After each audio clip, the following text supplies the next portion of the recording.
What's going on, everybody? This is your boy Tambourine Panda coming at you today with a juicy review. Upcoming movie sequel, Shining. Doctor. For those of you King fans out there who have had the opportunity or the pleasure of reading both, seeing the Shining movie, while I hold that Stanley Kubrick is one of the greatest film directors and writers or whatever of all time, that movie don't believe did The Shining much justice as I believe Doctor Sleep is going to do. Um, that being said, I tend to give you guys a juicy review of the trailer that's been dropped. There are no other trailers to my knowledge, just this one. Um, and from what I've seen, it looks like it's actually going to maybe dive into some possible Dark Tower aspects. For those of you who are Stephen King fans, I am not sure if you'll agree with me when I say this, but there are a lot of threads out there nowadays, folks. A lot of threads. You've got Pet Cemetery, you've got It, first It movie, you've got It 2 now coming out in 3 days, which I will be doing a review for. I'm really excited for that movie to come out. And now you have this movie, which is The Shining. I've heard that they're thinking about remaking The Stand, and I have heard that they are confirmed to do the Dark Tower series on Amazon. And to my knowledge, that series is going to be taking place during the book, which highlights the main character background, and will be giving people who don't know the Dark Tower or these books a good background foundation move forward on. I'm going to present a theory or a want or desire of mine at the end of this video that I'm fairly certain a lot of dedicated Stephen King fans hold or would like to see happen as well too. Because hey, if Marvel can, that's a little for you. Anyway, I digress. Let's move on to the sleep. I haven't had a chance to read through the entirety of the book myself. I've read through a pretty decent of it at this point, and I've got to say I'm pretty impressed. Great follow-up story thus far to The Shining. It is about young hero Danny from The Shining, who is now an adult and obviously dealing with the fallout of basically being one of the most powerful psychics in the world. Um, so imagine what that would do to somebody's psyche as you're growing up as a child, as you're growing up through your adolescence, and you see and hear things and can sense things that other people are crazy. The trailer starts off with one of the more iconic moments from the book where he gets a message from a little girl that says hello. I'm not gonna play through the trailer because I'm very concerned about them not posting this for me. You can see here he's obviously staying in some sort of hideout or hideaway or hold on a second. All right. So he's staying in some sort of like hideaway or something or like loft. For those of you who are fans of the book, you'll know that he not in the best of ways at the beginning of the book. He is an alcoholic, a heavy alcoholic, and I mean, wouldn't be. If any of you again have read the books or watched the movie The Shining and you saw or read what happened in those books, yeah, I think you can understand why our boy is a heavy drinker here.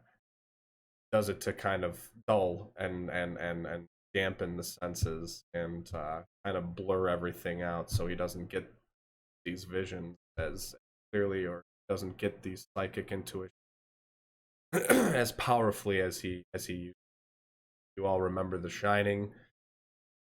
It's theorized that he used Kodash creatures. For those of you who are fans of the Dark Tower series, you know what I'm referencing. Those of you who don't know what I'm referencing, they're creatures that come from rifts between universes in the Dark Tower world, in all of our universes. Um, and those are the things that he sees. And those are the things that the people with the Shining, um, they see in their head. They see, they manifest it. It's reality. Not, these aren't just visions. These are actual real things that really happen. Notable Shine users throughout the Stephen King universe: Jake Chambers from The Dark Tower, Danny Torrance from Shining, the girl who is in the, I can't remember the name off the top of my head right now. The girl in this movie and in the book, she's actually more powerful than he is. Ted Brodigan, character from Hearts in Atlantis, and what I'm trying to do here with this video, guys, is I'm trying to draw threads, trying to make connections here throughout the Dark Tower universe, throughout all of his books that connect to the Dark Tower universe. Um, so you've got Shimi from the Dark Tower series, Elaine from the Dark Tower series, one of Roland's original Katet, who was somewhat gifted in the Shine. Not quite as, maybe not quite as proficient as like our boy Danny here, or like say a Jake Chambers, or even a She. But still had some proficiency in Shine. So uh, it's a very potent psychic ability that the people are born with, essentially, on all levels of the Dark Tower. So see him here in his loft. He's clearly, it's a little bit run down. In the first scene there, you saw him with that grizzled beard. He's kind of a wanderer. He's kind of a nomad at the beginning of the book, finding his way. He's finding his path. And one of the things that he's renowned for through this book is takes up residency at I believe a local hospital, and he ends up helping ease people passing because of his shine ability. He can make them see things, past visions, and just generally help ease their passing, whatever other world is out there, right? Because there are other worlds than these. So that's where he gets the name Doctor Sleep from, because he essentially helps sleep, eternal sleep, the forever sleep, whatever you want to call it. So first parts of this clip here, him obviously in his bunker getting the first messages from the girl who is, uh, see him here in his medical get up, probably going in to talk to somebody and essentially help them on their passing. There are a couple moments in the book, or at the start of the book, where he kind of summoned to go do this. And I mean, just think about that as an actual person. You're essentially an agent of death. You are you are someone who helps people die. That's what he's doing right now as a Shine user. So he's helping comfort them in their last moments. Then him responding to the girl's message on his chalkboard. And one of the really cool things that I'm very interested in this is see if they actually or are the more supernatural aspects of the Dark Tower universe, the Shine being one of them. And no knock to the legend Kubrick, the man, and always will be, but I still think, again, I hold my opinion to this day that The Shining does not do the supernatural aspects of that book and the Dark Tower series justice. Like you get one clip of the kid like seizing out and like communicating with the dude like way down. Like they don't even tell you where he is.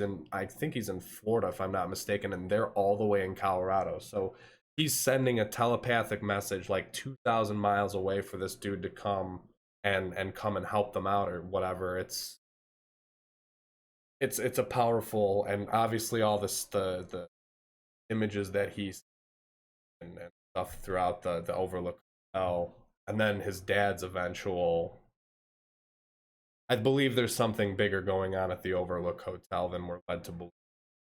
Casual readers of Stephen King's novels, kind of like if anybody watched the Castle Rock series, I think there's something going on in Castle Rock, and it could be related to something we may know of as a thinny, possibly the rip between dimensions, which is what was going on in that show. So, again, the whole point of this video is to not only review Doctor Sleep, but with It 2 coming out and Pet Cemetery just released, Castle Rock getting some success, and then the Dark Tower series queued up for Amazon.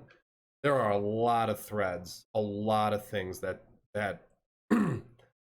that our boy Stephen King can do here if he finds the right people, that he can tie this stuff all together to the Dark Tower series.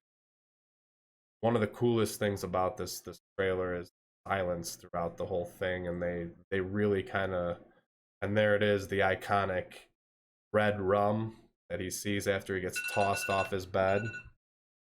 The red rum that he sees from the Shining, obviously murder. Look at it in a mirror.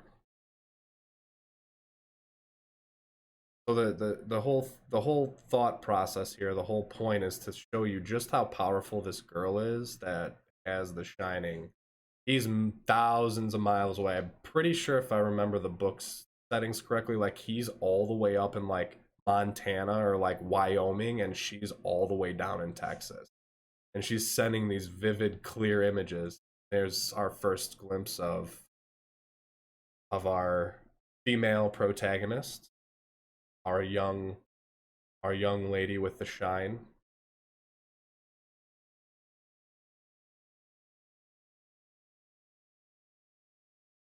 Kind of skip ahead here, and this scene, she and Danny are talking about.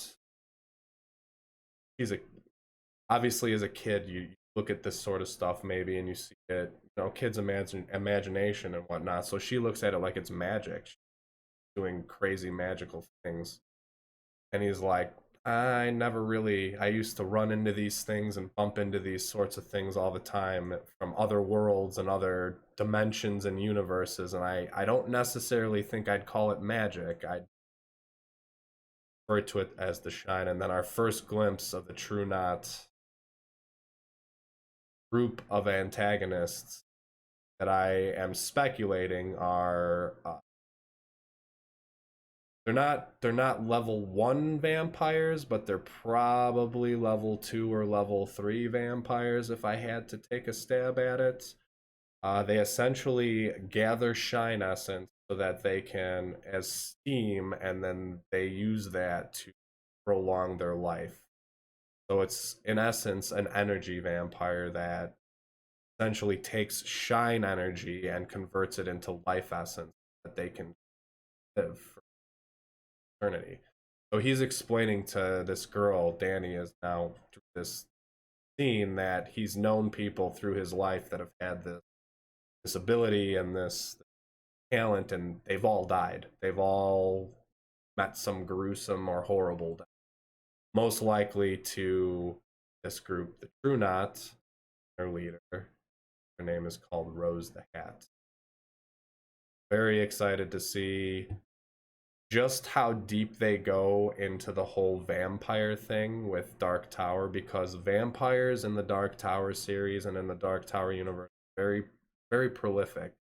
Um in fact, one of the main antagonist in the book Salem's Lot is a master vampire. Um and master vampires are ridiculously powerful. And if I remember correct, it's been a while since I've watched the Dark or read the Dark Tower series in its entirety, but I'm fairly certain not even Roland fought master vampires in the books. When he went to the Dixie Pig, I'm pretty sure those were level 2 vampires, and they still gave him and Jake a really, really difficult time. And we all know how much of a bad Roland is. And if you don't know how much Roland is, hopefully soon when you watch the Dark Tower series. So this is a scene where they find someone with the shine essence, capture them. a lot of harkening back to the old Shining movie about him back in the Overlook Hotel. Again, more scenes from the old Overlook Hotel. Him telling her, "I don't think I'd call it mad." Always kind of.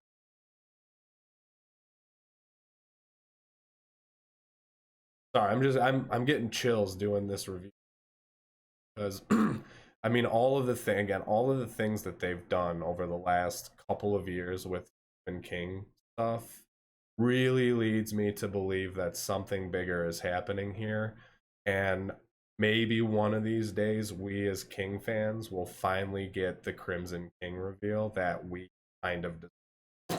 I mean, you've had series like The Stand, you've had it come out multiple times, you've had Cujo, you've Pet Cemetery, you had um now this movie coming out, Doctor Sleep, and all of these different Stephen King movies, Hearts in Atlantis. Guys, if you're a casual movie watcher, would you ever think that Hearts in Atlantis was tied into the Dark Tower series? You probably wouldn't, but it is. One of the main characters in that series is Ted Brodigan, and one of the strongest. I won't spoil anything, but he's one of the strongest Shine users higher in the entirety of Stephen King's Dark Tower universe. Say, um, Danny being another very, very strong Shine user. Jake Chambers, again, another very, very strong Shine user. This girl, even more powerful than Danny is. So, random scene there, someone on the side of the road. This could be the True Knot, maybe dumping a body that they've disposed of or whatever, or they've taken the Shine essence from. Again, not sure if this is actually him and her like really touching hands, or if this is them actually communicating via their telepathic abilities. Time, but a very cool scene. A lot of this book and this, I'm guessing, this movie is going to be about is almost Danny taking on like a fatherly figure, because as many of you may know, in The Shining, he really didn't have much of a father figure, and his dad was a raging, violent alcoholic, as evidenced by when he tried to murder them in The Shining. So, at the behest of a ghost in a hotel. So, obviously Danny had himself quite the childhood, and I think this is almost like a redemption story for Danny. Almost, I won't say it was almost a necessity for Stephen King to write, but he has come out and said that he really wanted to explore the story of Danny when he was an adult, and how he dealt with processing everything from the Overlook Hotel when he was a child, and how that would affect him as an adult. And I think it's done. Stephen King's he's the man. So again, some dead figure that possibly Danny is seeing via the telepathic ability. Very possibly somebody that the True Knot has murdered, that they're trying to figure out what's going on with these people. Um, because there's a lot of psychic connection here between these. And he looked very startled in this picture. Believe these are two members of the True Knot leaving movie theater, possibly to go out and some hunting or go out and do other frivolous things. This is obviously the girl, some sort of crazy. But it's explained in the book that like she has the ability, like when her parents are actually like stressing out in their heads, like she plays music for them like psychically in their heads and like calms them down. And I believe, what's the name? Is it Abra in the books? I'd have to go reference the book real quick to figure it out. She's older in the movies. I'm actually kind of curious to see how they handle that, because in the book she's 5 years able to manifest stuff as a 5-year-old kid. And typically 5-year-olds are blah, blah, blah. No, they haven't really materialized much meaning in anything at that point, and she's able to send psychic visions to her parents, and just again, really, the book really does a fantastic job of explaining and showing you just how powerful this girl is as psychic. Looks like someone's about to get drugged. World will shine again. Yeah, I believe this is Rose. You can see like all the crazy effects that they use here. Like, again, I'm very excited for directors to start looking at the psychological, the philosophical, and the supernatural when it comes to Stephen King's work, because it's not about spectacle, gore, and ripping people's arms off, and some dog mauling your face off. It's about psychological horror, the things that dig at you at your base, man. That's what Stephen King is about. And when they finally start figuring out how to show that in these movies, I think we can finally start maybe moving forward, connecting all of these movies to Dark Tower. Because right now, if you go back and watch like Cujo or Thinner or the old Pet Cemetery, it's all about that gore and murder and just horror killings. And as we've started to evolve in Stephen King movie that in cinema, not as books, because his books have always been like this, but in cinema, we've now started to move to a point where we're going more with the psychological, going more with the crazy, like the crazy threads that connect all of these sorts of different movies. um I mean, in the first It movie, they made a couple very subtle references to the turtle, that's one of the guardians of one of the beams, by way of like Lego figure on the brother's desk, and like they said they felt like a turtle grazed their foot in the quarry and stuff. So like these little things that are starting to come into play. And as I'm watching the It trailers for the second movie, there's a little clip in there that looks like they all got their hands together, like they're about to perform the ritual of Chud. But I don't know, man. Movie people in the past have been, we don't want to touch that crazy, crazy psychological, supernatural Stephen King stuff. We just want to be all about blood, blood, gore, gore, murder, murder, and horror. And I really think that if they start touching on these things, not to mention if they go through and they do the Dark Tower series on Amazon, uh, and they go through it, they go through they it comes to fruition like they plan on it, where it takes place during the fourth book. It's not only going to give Stephen King fans a great first look at the Dark Tower on a TV show, because arguably that's the best book in the series.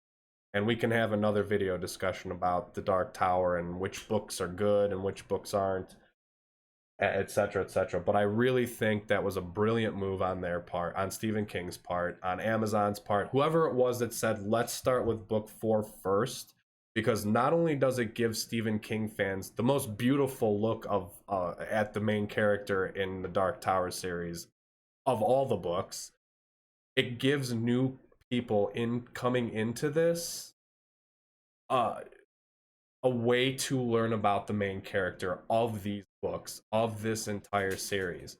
This main character who becomes such a pivotal part in all of these different universes. So yeah, I think they did a brilliant thing with that. And I really hope that Amazon series gets a lot of traction. And here we go, the big reveal, as it was in the book, where they go back to the Overlook Hotel from his childhood, back to that pivotal scene. Here's Johnny. This time here's Danny. And that's where the trailer ends off. Those of you who know how this ends, looks like they're gonna hold true to the way the book goes. But November 8th, folks, Dr. Sleep. I am super excited and cannot wait. I cannot wait. That's all I'm going to say about that. And yeah, a lot more reviews regarding Stephen King stuff coming out. We've got It Chapter 2 coming in 3 days. That's going to be good. I've already read some early reviews calling it better than the first. And Bill Skarsgård gets a chance to really kind of stretch his arms a little bit in the character of Pennywise, which really makes me excited. And then you've got the Amazon series that they're currently working on, and I got to tell you, King fans, I am very much hoping that that Amazon series does well. I really, really think that, along with all of these movies that have been coming out over the last, let's call it 3 to 4 years, I really think that would be a great jumping off point to a Kingdom or Stephen King extended universe. Let me know what you guys think. Leave a comment below. And as always, like and subscribe to the channel. We'll be back to you with more reviews. Tamarind Panda out.